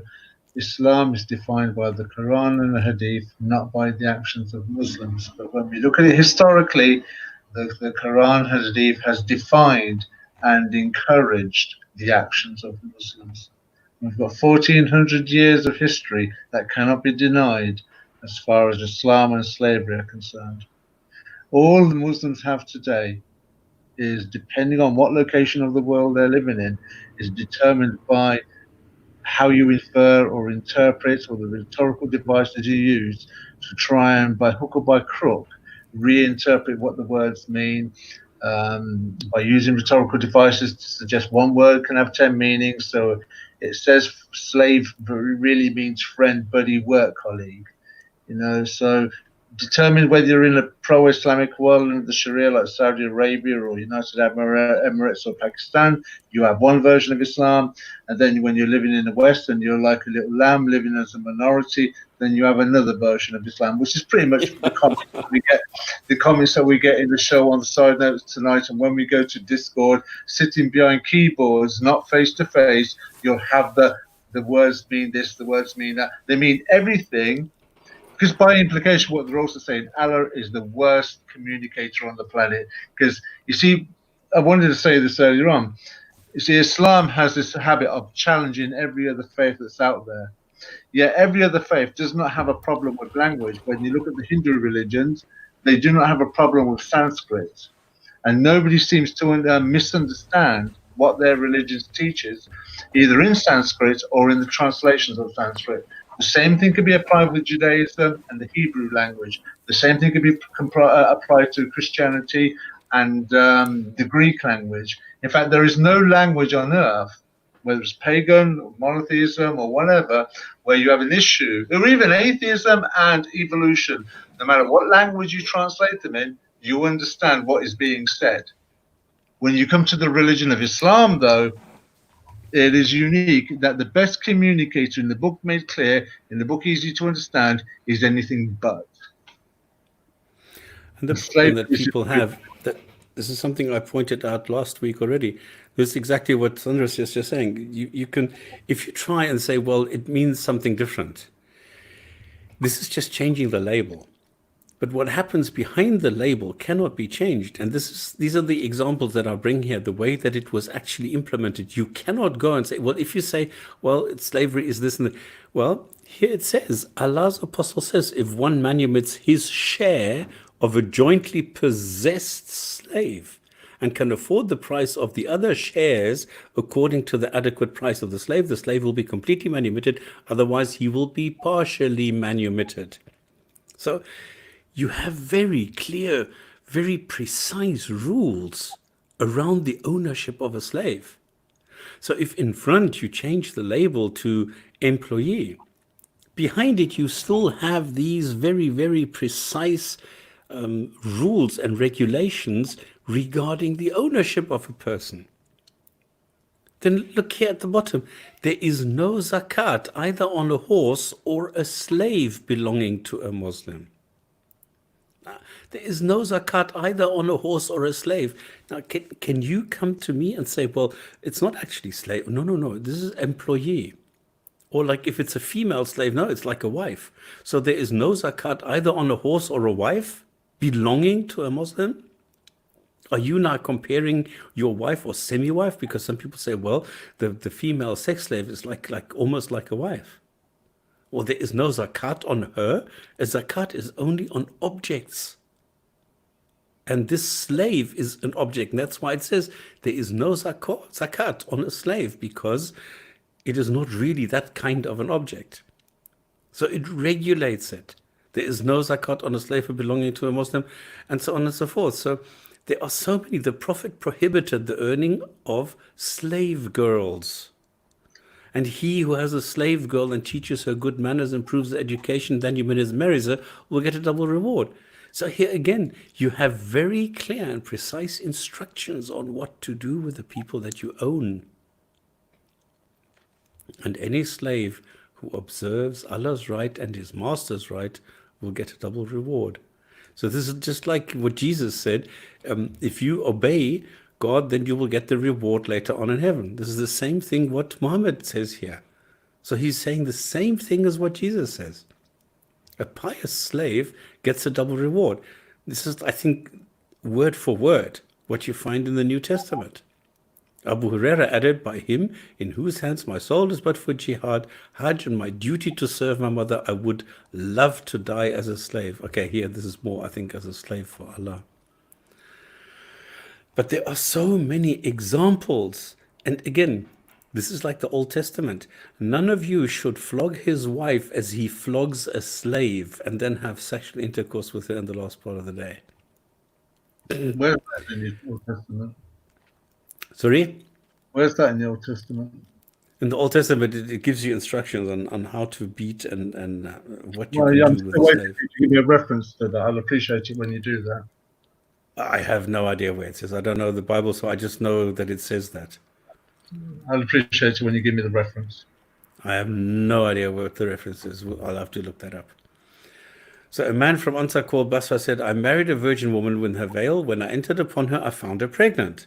The Prophet said, she will get the dawah, for you made her vagina lawful for you. The child will be your slave. Now, we've seen that normally in Islam, you can't do that. But here, Muhammad bends the rules. When she got the child, flog her. The version, and so you flog her, inflict hard punishments on. So there's rules and regulations which are incredibly precise regarding slaves. Then we go to Abu Dawood. Same thing. I don't want to go through each one of those. Islam permits raping captives slaves. We've just seen that Muhammad had no animosity with slavery, and you have lots of, slaves owned by Muhammad. There's lots of examples of this. These are the names of Muhammad's male slaves, Yakan Abu maid slaves, and so on. Muhammad bought more slaves than he sold. Hadith referring to Muhammad's slaves. Okay, How much should I carry on? Like one example. Allah's apostle was on a journey and he had a black slave called Anyasha. And he was driving the camels very fast. They were women. Allah's made her drive slowly with the glass vessels with the women on board. So, Hadith referring to Aisha's slaves, So the wife also had her own slaves. So, people say Muhammad was such a pauper. He was poor and there was no smoke coming out of the chimney because he didn't have enough food. This was the richest dude on the entire Arabian Peninsula. Several houses, several servants, employees, slaves, everything. All his wives had, each one had their own house, had their own servants, had their own slaves. Remember, there are servants and slaves. They have different work contracts. And each of his wives had that. He owned so many things. He owned like palm plantations and all sorts of things. He was filthy rich. And then people say to me, oh, you were so poor, oh, the poor man. No, definitely not. So Aisha, the wife of the Prophet, may Allah bless him, sent her slave girl to me yesterday. So the wife also kept slaves. And then Muhammad enslaved so many people. There are so many examples. Traded. We've seen the slaves sold. Okay, I think in summary, I would say what we have shown is that Islam condones and regulates slavery. It does not abolish slavery. Islam did not come to stop slavery. And since the Quran is valid today, since Muhammad is supposed to be the role model even for today, we can safely say that the moral basis of slavery is still valid today. And this is why Islam does not belong into the 21st century, because it still propagates slavery, it regulates slavery, it does not abolish it. And the worst part of the Islamic slavery is female sex slavery. That is my personal summary of the whole topic. And mine is, it doesn't belong in the 21st century. Islam did not belong in any century. Yeah, but in those days they did have slavery. In those days they were not aware how bad it was. It's today that people should say, listen, the people at the time did not know what they were doing, but today we can condemn this. This is the least that we should be able to do. Yeah, I don't say it like that. I just think that slavery is wrong, period. There was never a period in human history where it was justifiable. You're right, because it means that this God, who is the creator of everything and everybody, was quite okay in creating people which, because of the all-knowing, knew in advance during the act of creation that this was going to be a slave. Yeah, and when the angel was still created. And at the moment of conception, when the human being was conceived in the womb, Allah sent down an angel to write down his prescription of what its life was going to be when he was born, what and when he was going to die, and whether its life was going to be good or wretched. So when you consider what Muhammad said in chapter 2 of the Quran as well about predestination as well, so a slave has been prescribed the life course of a slave because Allah prescribed it in the first place. Simple as. So not only does Allah condone slavery, he made them slaves in the first place, and he condones the act of slavery. So he's actually the promoter of, so he's the creator of the slave trade.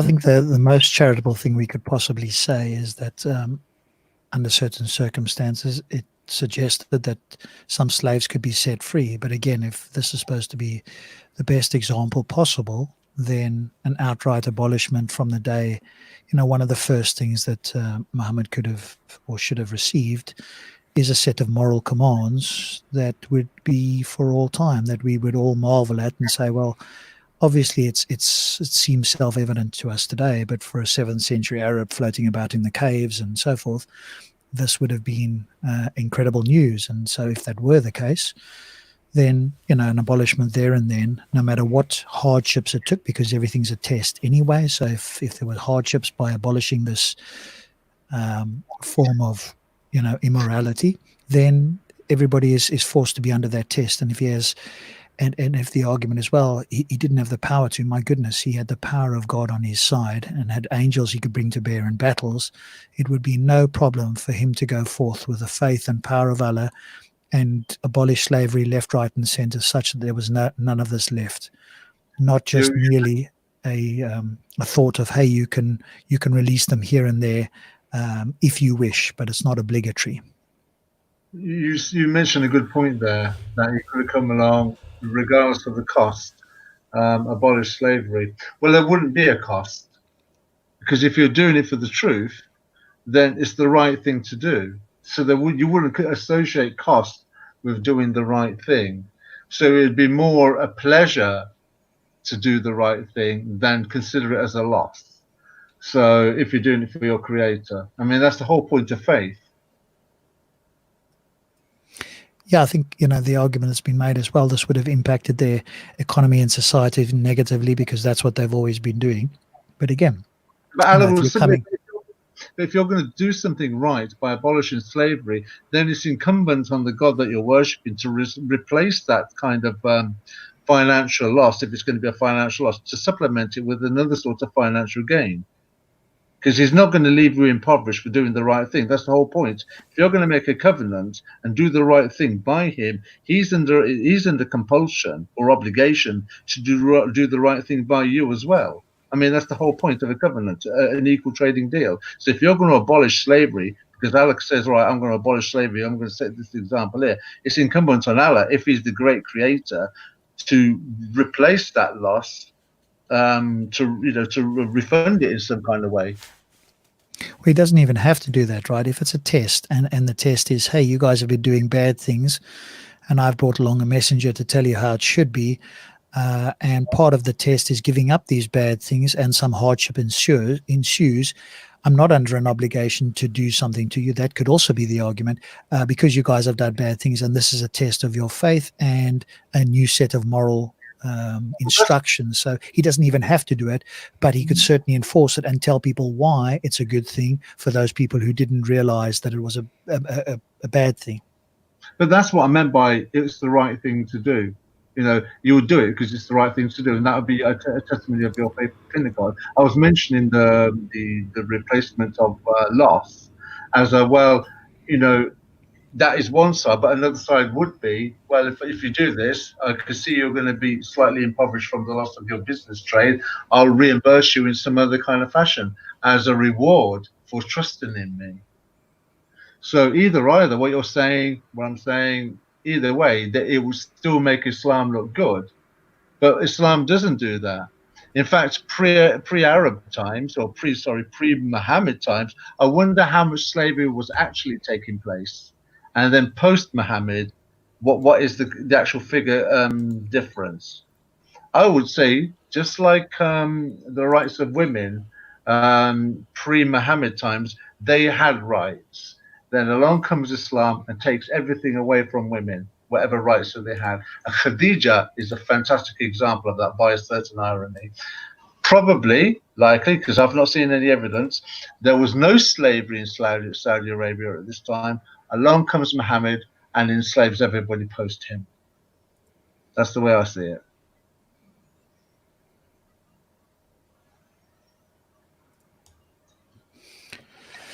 So on that note, Stops, I guess it's time to bring the topic to a close, and we'll see what the topic is for next month. Yeah, we haven't decided yet, have we? Racism. I don't know what we should do. Maybe we should take a lighter one, like apologists or scientific miracles or something easy like that. Easy on the mind. Yeah, we can do that, right? Because I've just heard, in fact, I heard it today, a big bold claim that there's nothing mistaken in the Quran, right? You will not find any mistakes in the Quran. That the bold claim was today. Of course, it wasn't substantiated, but it was shouted loudly and repeatedly as if that made it true. And that particular person might be listening at the moment. So we could do that and quite easily dismantle that with claims about reality, if you like. Jesus didn't exactly. die. Then you can have your lecture. Then we'll incorporate this, because one of the scientific miracles is that the sun sets in a pool of mud somewhere on Earth. For that one to take place, you would also have to get all the hadith as well that talks about when Muhammad was sitting on a horse and the other or the camel going somewhere, and the question was asked, "Do you know where the sun goes?" Allah knows. And then someone turns around and says, "Yeah, Allah and His Apostle knows best." And he says, "It doesn't. It doesn't go back until it prostrates itself before Allah and asks permission to go around again." Yeah. But Yes, Of course, it's metaphorical, Zulkarnain right? definitely was the one who observed this. So we have an eyewitness testimony. Yeah, the Somali Speakers channel, Maverick. Why don't you invite myself, Stops or Thunderers? Is it only why so religious? Although I'm sure you can would deal you with like it to quite join us for a happily. debate in Somali speakers? Maybe it's I don't only know what for that means. Okay. maybe it's only for non-Islamophobes or something. Yeah, exactly. Are we Islamophobes because we look at the Quran Who and knows? we It's just a subjective nonsense term anyway. I don't which know is why why people still come up with this stupid I know, word which it's has just a absolutely talking no point, right? contents. As if it has any substantive. But if you shout it loudly enough, repeatedly enough, maybe people will be hypnotized by it, but that won't include us. Okay, guys, that was for me a heavy month because slavery is something that is not easy for me. Okay, I don't know why I feel for the people. Maybe because I remember as a child reading stories about slaves. Because if you are in Africa, I think you're more prone to be confronted with this. And I remember there were a lot of stories that I was told about slavery, which I couldn't comprehend as a child. Because for me, it was something I don't know, there must be something like that because I can't even understand as a grown up why slavery would affect me emotionally. I don't know why. But who are you to say anything atheist without morals? Yeah. Apparently. Let's deal And with I'm that waiting maybe for in somebody Discord. to challenge me. I'm waiting for Well, this. we'll do that in Discord. So should we do claims about reality, the Quran's claims about reality? Question Yeah, mark. let's do that. Let's do that for next month. Yeah. Reality claims or claims about reality? Well, claims about reality, yeah, I think, because Claims it about claims that it's accurately representing reality, right? Because if it weren't, then that would be problematic. So you have to go with that assumption, or at least the people who believe it do. Islam and reality. No, what did you say? Claims about reality. Does the Quran reflect claims of reality? Yeah, but I need Something like that. like two words. As Two words for because this is going to be as the title. reality claims in the Quran. Or does the Quran accurately represent Quran or and reflect reality. looks like we have a poem to read next week. I'm thinking. Quran and reality or claims about reality. I don't know. I'll have to see what we're going to do with this Hey, why so to make religious? it palatable. Good to see you in the comments. Volume 7, Book 65, number 362 has Abdul Aziz tell us, it was said to Anas, what did you hear the Prophet saying about garlic? Anas replied, whoever has eaten garlic should not approach our mosque. What's wrong with Vampires. garlic? Yeah, exactly. That's the first thing that comes to mind. Right? They're being so considerate. Aren't Muslims considerate? All right, guys. Or maybe that would have been a good. That would have been a good. What do you call it? Not a premonition. What's the word I'm looking for? Where you foresee something. Prediction or prophecy? Prediction. Or Thank you. Yeah, prophecy, prediction. That what's his name would write Dracula, and it would be about vampires that don't take well to garlic, right? Bram Stoker. That's the. There you author, have it right? already.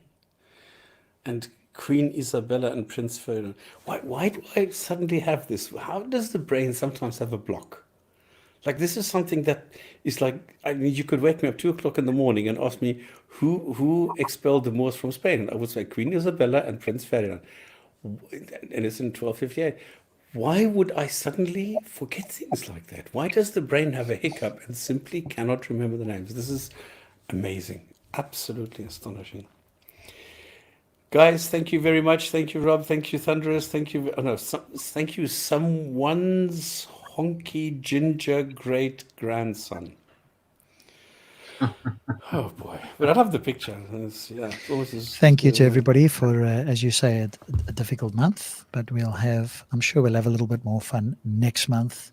Thanks to all the viewers. Do come and join us on Discord. We'll move over there now. So if you're somebody that had a lot to text or talk about in text, don't worry. It's a private server and you can listen or you can have a conversation. We look forward to seeing you there. About Thanks, reality, everybody. when there's no animosity, when I think tea is easy to rhyme. Okay, thinking clearly, do your thing. See you next week. Thank you, guys. Thank you to the chat. Thank you, everybody. See you next week on Friday and the Gin and Tonic Show. If anybody wants to join us now on the Discord, where it's not going to be recorded, you can just speak your mind. Bye.